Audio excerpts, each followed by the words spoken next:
Hello everyone.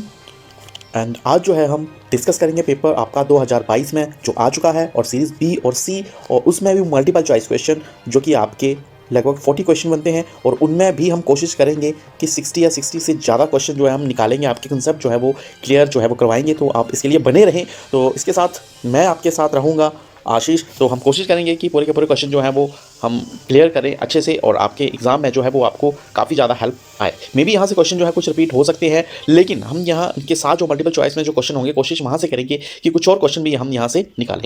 So start करते हैं। सबसे पहला हमारा क्वेश्चन है केमिकल फार्मूला ऑफ इथीन।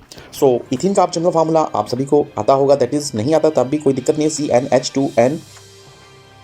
पूछा गया है इथीन का, तो इथीन इन मिथ इथ, मिथ के लिए कार्बन 1 और इथ के लिए कार्बन जो होता है 2। तो यहाँ पे 2 कार्बन है, अगर हम n की जगह 2 भर दें तो आप कैलकुलेशन करके जो है क्या फॉर्मूला आएगा हमारे पास C2H।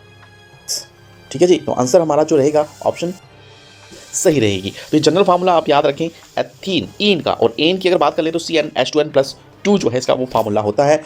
यहाँ से आप वो भी क्वेश्चन जो है थोड़ा सा क्लियर कर सकते हैं। और अगर yn की बात कर ले आयन की, तो माइनस जो है आपका 2 लगता है, राइट। सो आगे हम बढ़ते हैं।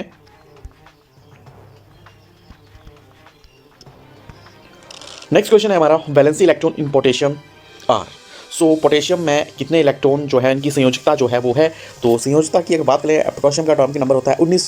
सो KLMN 2 8 10 8 18 और 1 19। तो एक जो है वो बैलेंस यानी कि संयोजकता है पोटेशियम की, लेकिन यहाँ पे कोई भी ऐसी ऑप्शन नहीं दी गई है। तो इसका आंसर जो सही रहेगा, इसकी संयोजकता जो है पोटेशियम की 1 है, चाहे आप कहीं भी देख लीजिएगा। मे बी यहाँ पे कोई दिक्कत हो तो यहाँ पे इसके पास जो ऑप्शन है शायद इसका नंबर मिला भी हो तो 2 है, लेकिन एग्जैक्ट जो इसका आंसर रहेगा ये है, क्योंकि हमें जो है ऑक्टा रूल जो है वो फॉलो करना है। तो ऑक्टा रूल फॉलो करने के लिए हम इसको जो है वो ये अपना 1 इलेक्ट्रॉन किसी को दे सकता है, और एक जो है वो आपका ऑक्टा स्टेट जो है वो या फिर अष्टक नियम जो है प्राप्त कर लेगा, तो एक स्टेबल रहेगा। तो ये जो है इसका एक संयोजकता रहेगी, चूंकि यहाँ पे ऑप्शन में नहीं दी गई है, लेकिन आपकी समझ के लिए मैंने यहाँ पे बता दिया है। सो आगे हम बढ़ते हैं। मुकुलन किस जीव में होता है, या wedding occur in which organism.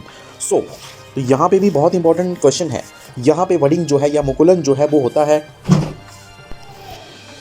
सो इसका जो है सही आंसर है हमारा हाइड्रा। सो ऑप्शन 2 जो है वो बिल्कुल सही रहेगी। और अमीबा में जो है वो बाइनरी फ्यूजन होता है, राइट, द्विखंड जिसे हम कह सकते हैं, और ईस्ट में भी कई बार मुकुलन जो है वो हो जाता है। सो आगे हम बढ़ते हैं। इनमें से कौन सा कीटोन समूह है, तो कीटोन का समूह आप जल्दी से छांटें। यहाँ पे कीटोन का समूह जो है ऑप्शन ए, ओके। और ये जो है कार्बोक्सिलिक है, और ये जो है आपका एल्डिहाइड है, और ये आपका जो है वो अल्कोहल है, ओके। तो ये आप जरूर इस चीज़ का ध्यान रखें, कोई सा भी पूछा जा सकता है। किस तत्व का इलेक्ट्रॉनिक विन्यास 2 8 2 है, तो 2 8 2 जो है वो आपका बनता है 2 8 10 तो O 12। तो 12 जो है वो एटॉमिक नंबर किसका होता है, वो होता है आपके मैग्नीशियम का, और एल्यूमिनियम का आपका 13 होता है, सोडियम का आपका 11 होता है, और फॉस्फोरस का आप कमेंट करके मुझे जरूर बताइएगा। ये आपके लिए एक छोटा सा होमवर्क है। नेक्स्ट हम बढ़ते हैं आगे। खालिस्तान मादा जननतंत्र भाग नहीं है। सो ओवरी है, यूट्रस भी है, और ओविडक्ट भी है। हमारे पास जो स्कॉटम है यानी कि वृषण कोश जो है, वही आंसर जो है वो मादा जनन भाग जो है वो नहीं है। तो यही इसका जो है वो सही आंसर है। आनुवांशिकी के जनक कौन है, यानी कि फादर्स ऑफ जेनेटिक्स, तो चार्ल्स डार्विन है, मेंडल है, रॉबर्ट हुक है, या ब्राउन है। तो इसका सही आंसर जो है वो किसे माना जाता है, जॉन मेंडल को जो है जेनेटिक्स का फादर कहा जाता है। रॉबर्ट हुक जो है वो सेल की डिस्कवरी जो थी वो आपने की थी। चार्ल्स डार्विन ने एक थ्योरी दी थी, बहुत ही इंपॉर्टेंट टेस्ट थ्योरी। सो अगला क्वेश्चन हमारा 8वां, प्रकाश का परावर्तन का नियम इनमें किसके लिए पूर्णतः सही है। तो अवतल दर्पण भी और समतल दर्पण के लिए, उत्तल दर्पण के लिए, सभी प्रकार के दर्पण जो है वो इस रूल को जो है वो फॉलो करते हैं। तो इनका हमारे पास सही आंसर रहेगा all type of mirrors, okay. और नेक्स्ट क्वेश्चन नंबर 9, एक आहार श्रृंखला में किस पौष्टिक स्तर में जीवों की संख्या सबसे अधिक होती है। तो सबसे अधिक जनसंख्या जो होती है वो सबसे अधिक होती है प्रोड्यूसर की, उत्पादक की, यानी कि इसमें प्लांट्स आते हैं। उत्पादक में सबसे ज़्यादा होते हैं आप पेड़ पौधे जो इसमें आते हैं, और उसके बाद जो है वो आता है हमारा प्राथमिक उपभोक्ता, द्वितीय उपभोक्ता, और तृतीय उपभोक्ता अगर हम ज़्यादा से कम की तरफ जो है वो बड़े अगर तो। एंड नेक्स्ट क्वेश्चन हमारा है सामान्य दृष्टि के वैसे के लिए सुस्पष्ट दर्शन यानी कि आपकी normal vision is about 25 centimetre the right answer. And निम्न में कौन सा आहार श्रृंखला का निर्माण करते हैं, तो आप देख पा रहे होंगे बहुत ईजी है, घास, बकरी तथा मानव। Option first is the right choice. And जरा दूरदृष्टि यानी कि आपका जरा दूरदृष्टि को संशोधित करने कौन से लेंस का प्रयोग किया जाता है, तो इसमें ऑप्शन 3 जो कि द्विफोक्सी लेंस है उसके लिए जो है वो यूज़ किया जाता है। तो यही उसका सही आंसर है। और आगे हम बढ़ें तो अगर आप नए हैं तो जरूर सब्सक्राइब करें अपनी क्लास चैनल को और लाइक भी जरूर करें। एंड नेक्स्ट है क्वेश्चन नंबर 13, दैट इज पर्यावरण को बचाने के लिए 5 प्रकार के आर में तीसरा आर का नाम बताइए। तो इसमें कोई सा भी पूछ दिया जाता है तो आप सभी के सभी अच्छे से पढ़ के जाए। तो सबसे पहला जो आता है वो रिड्यूस है, उसके बाद रीयूज़ है, और उसके बाद जो है वो आपका रिसाइकिल है, चौथा जो है रीपर्पस है, और पाँचवा जो है रिफ्यूज़ है, यानी कि मना कर देना है। तो इसमें पूछा गया हमारे पास 5वां आर। तो अगर ऑप्शन रिफ्यूज़ अगर आप देख पा रहे होंगे तो इसका जो है वो बिल्कुल सही प्रयोग है, ये सही आंसर है। रिफ्यूज़ जो है वो रिड्यूस पहला, रीयूज़ दूसरा, और रिसाइकिल जो है तीसरा, रीपर्पस जो है चौथा, और रिफ्यूज़ जो है यानी कि ऑप्शन सेकंड। अगर आप पुनः इस चीज़ को सही करें, इनकार, यानी कि ऑप्शन दूसरा जो है इसका बिल्कुल सही आंसर है। और आगे हम बढ़ते हैं। गंगा सफाई की योजना को प्रारंभ किया गया, कब किया गया? तो ये किया गया 14 जनवरी 1985 को। ऑप्शन थर्ड जो है वो बिल्कुल सही है। और 15वां क्वेश्चन जो निम्न में कौन सा धातु तत्व है? तो हीलियम, बेरिलियम, नाइट्रोजन, कार्बन, इनमें से कौन सा है? तो भैया यहाँ पे जो आंसर है आपका बीई बेरिलियम जो है बिल्कुल सही आंसर रहेगा। क्वेश्चन नंबर 16, C4H10 इसका सूत्र है, किसका सूत्र है? यहाँ पे कार्बन 4 है तो 4 के लिए ब्यूट कहा जाता है, मिथ के, 1 कार्बन के लिए मिथ, 2 के लिए इथ, 3 के लिए प्रॉप और 4 के लिए ब्यूट। तो यहाँ पे ब्यूटेन जो है वो इसका ऑप्शन सी जो है वो बिल्कुल सही है। और आगे हम बढ़ते हैं। क्वेश्चन नंबर हमारा नेक्स्ट जो है वो 17 है। मनुष्य में एड्स रोग किसके द्वारा होता है? तो वो जो है वो वायरस यानी कि विषाणु जनित रोग है। प्रोटोजोआ की बात कर लें यहाँ पे तो प्रोटोजोआ से होने वाला रोग मलेरिया है। जीवाणु की अगर हम बात कर लें तो जीवाणु से होने वाला रोग यहाँ पे टाइफाइड है। ओके, एंड नेक्स्ट जो है क्वेश्चन नंबर 18, श्वेत प्रकाश के 7 रंगों में विभाजन को कहते हैं, क्या कहते हैं? हम उसे कहते हैं डिस्पर्सन। ओके, इसे हम कहते हैं ऑप्शन 4, हिंदी में अगर बात कर ले तो विक्षेपण जो है वो बिल्कुल सही इसका आंसर है।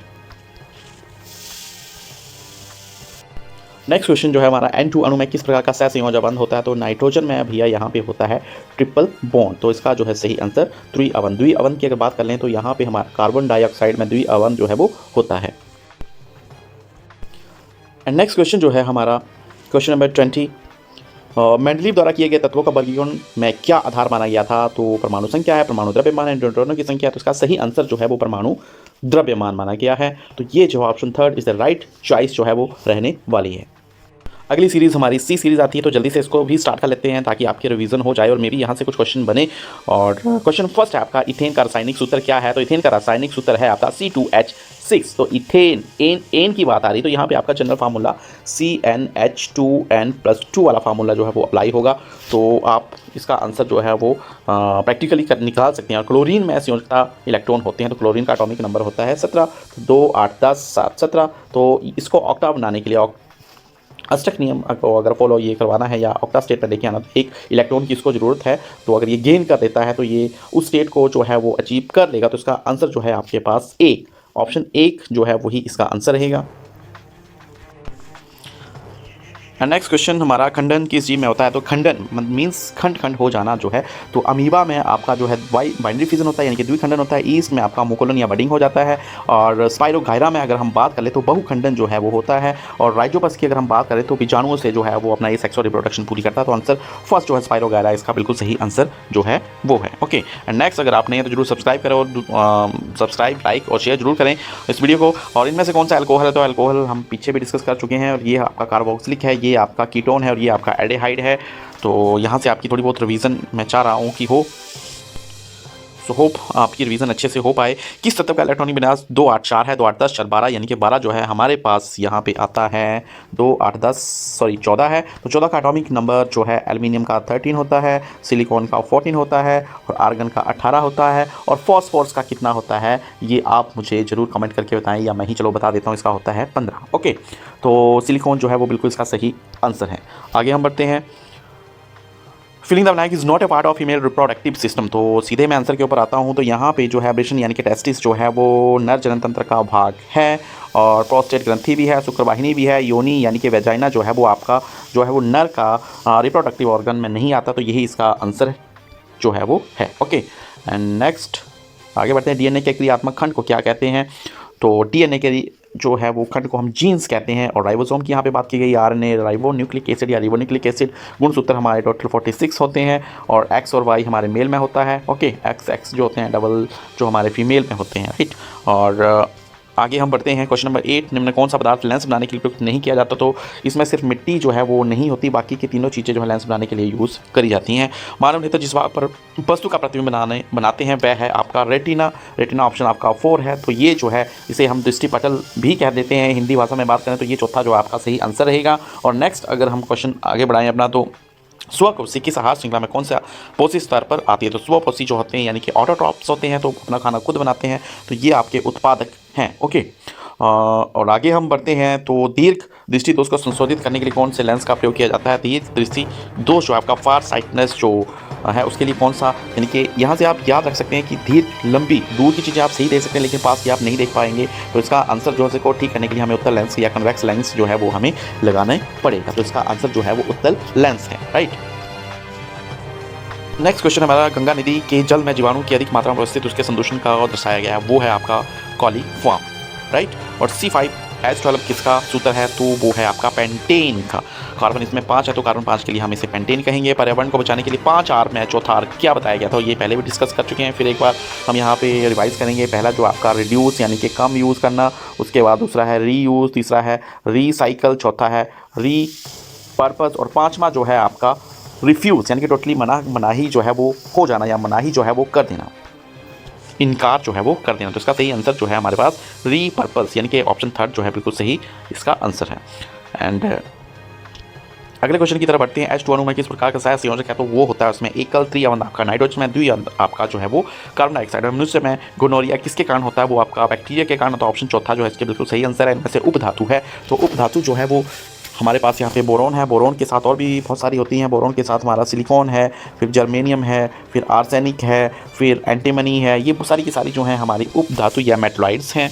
और नेक्स्ट क्वेश्चन जो है हमारा, एक स्थलीय परितंत्र में हरे पौधों की पत्तियों द्वारा सौर ऊर्जा का लगभग कितना प्रतिशत भाग खाद्य ऊर्जा में परिवर्तित होता है? तो वो होता है हमारा 1%। ओके, मानव नेत्र का कौन सा नेत्र में प्रवेश करने वाले प्रकाश की मात्रा को नियंत्रित करता है? तो वो जो है नियंत्रित करती है पुतली या प्यूपिल हम कह लें। न्यूलैंड द्वारा किए गए तत्वों के वर्गीकरण में क्या आधार माना गया था? तो जो आपका 20वां प्रश्न है तो आपकी रिवीजन हो चुकी होगी। ये काम मैं आपके लिए छोड़ के जा रहा हूँ, कमेंट में जरूर मुझे इसका आंसर दें, क्वेश्चन नंबर 20 का और सीरीज C का। सो होप आपको वीडियो अच्छी लगी, कुछ मदद मिली हो, और आगे भी बने रहने के लिए जरूर सब्सक्राइब करें। So thank you and have a nice day and best of luck.